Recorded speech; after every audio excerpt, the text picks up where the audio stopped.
নিহত কাউকে সন্ত্রাসী হিসেবে চিহ্নিত করা যায়নি, তাহলে নির্বিচারে হত্যা করা কেন? প্রশ্ন জিএম কাদেরের। জাতীয় পার্টির চেয়ারম্যান জিএম কাদের বলেছেন, কোটা সংস্কার আন্দোলনে আইন শৃঙ্খলা বাহিনীর গুলিতে নিহতদের কাউকেই সরকার সন্ত্রাসী হিসেবে চিহ্নিত করতে পারেনি। এই প্রশ্ন তুলে তিনি বলেন, তাহলে নির্বিচারে হত্যা করা হলো কেন? জিএম কাদের বলেন, আমার জীবনে অনেক আন্দোলন সংগ্রাম দেখেছি, কিন্তু সাধারণ মানুষ একত্রিত হয়ে এরকম আন্দোলন হয় আগে দেখিনি। 31 জুলাই বুধবার বিকেলে রংপুর সার্কিট হাউসে সাংবাদিকদের সঙ্গে আলাপকালে এই প্রশ্ন তোলেন সংসদের বিরোধী দলীয় নেতা।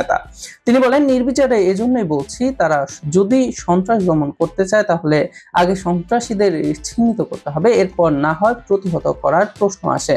কিন্তু বহুতল ভবন থেকে হেলিকপ্টার থেকে যখন গুলি করা হয় তখন নিচে কে সন্ত্রাসী, কে ভালো মানুষ, কে শিশু, কে পথচারী তারা কিভাবে বুঝবে? তার মানে হলো তারা একটা ভীতিকর পরিবেশ সৃষ্টি করে দমন নিপীড়নের মাধ্যমে তাদের মতামত ছাপিয়ে দেওয়ার চেষ্টা করেছে। কিন্তু সেই পরিস্থিতি থেকে দেশ এখনো উদ্ধার হয়নি। জিএম কাদের আরো বলেন, সরকার এবং সরকারি দল রাষ্ট্রযন্ত্রকে ব্যবহার করেছে। রাষ্ট্র আমাদের সকলের। রাষ্ট্রের কর্মকর্তা ও কর্মচারী প্রতিরক্ষা বাহিনী রাষ্ট্রকে রক্ষা করবে, জনগণের অধিকার রক্ষায় কাজ করবে। সেখানে সরকারের রক্ষার জন্য তাদের লেলিয়ে দেওয়া হয়েছে।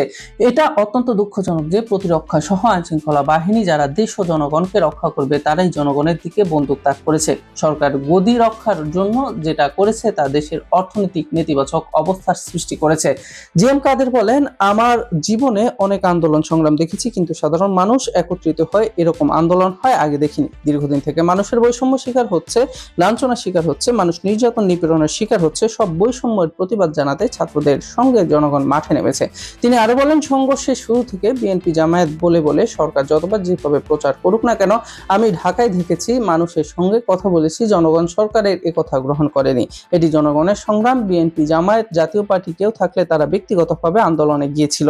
কোটা আন্দোলন নিয়ে জিএম কাদের বলেন, মানুষকে হয়রানি, মামলা মোকদ্দমায় ফেলা হচ্ছে। মানুষের মামলা দেওয়া হলো একজনকে পঙ্গু করে দেওয়া, মামলা হলে আদালতে যাওয়া, জামিন নেওয়া, মামলা মোকাবেলা করা সহ নানা সমস্যায় জর্জরিত হয়ে ছাত্ররা নিঃস্ব হয়ে যাবে। আমি ছাত্রদের নামে মামলা দেওয়ার ঘৃণার সঙ্গে প্রতিবাদ জানাই। আওয়ামী লীগের এক সময় বিএনপি দ্বারা এমন নির্যাতনের শিকার হয়েছিল, তখন জাতীয় পার্টির পক্ষ থেকে আমরা প্রতিবাদ জানিয়েছিলাম।